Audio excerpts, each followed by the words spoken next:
Hi hello ನಮಸ್ಕಾರ. ಇವತ್ತು ನಾನು ಪ್ರಿಪೇರ್ ಮಾಡಿದ್ದು ಅವರೆಕಾಳು ಶಾವಿಗೆ ಉಪ್ಪಿಟ್ಟು. ಹೇಗೆ ಮಾಡಿದ್ದೆ ಬನ್ನಿ ನೋಡೋಣ. ಫಸ್ಟು ಅವರೆಕಾಳನ್ನ ತೊಗೊಂಡಿದ್ದೀನಿ. ಅದಾದಮೇಲೆ 2 ಈರುಳ್ಳಿ, 2 ಟೊಮೊಟೊ ಮತ್ತು ಕ್ಯಾಪ್ಸಿಕಮ್ಮು, ಬೀನ್ಸು, ಮೆಣಸಿನ್ಕಾಯಿ, ಕೊತ್ತಂಬರಿ ಸೊಪ್ಪು, ಕರಿಬೇವು ಸೊಪ್ಪು ಮತ್ತು ಒಂದು ಲೆಮನ್ನು.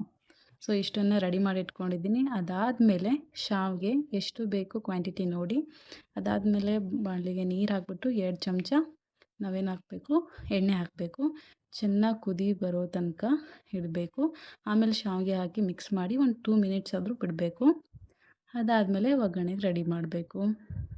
ಎಲ್ಲ ತರಕಾರಿನ ಕಟ್ ಮಾಡಿರೋದನ್ನ ಹಾಕಿ ನಾನು ಅವರೆಕಾಳನ್ನ ಒಂದು 2 ಸಾರಿ ಬೇಯಿಸ್ಕೊಂಡಿದ್ದೀನಿ. ಚೆನ್ನಾಗಿ ಟೇಸ್ಟ್ ಬರುತ್ತೆ, ಸ್ಮೂತಾಗಿ ಬರುತ್ತೆ.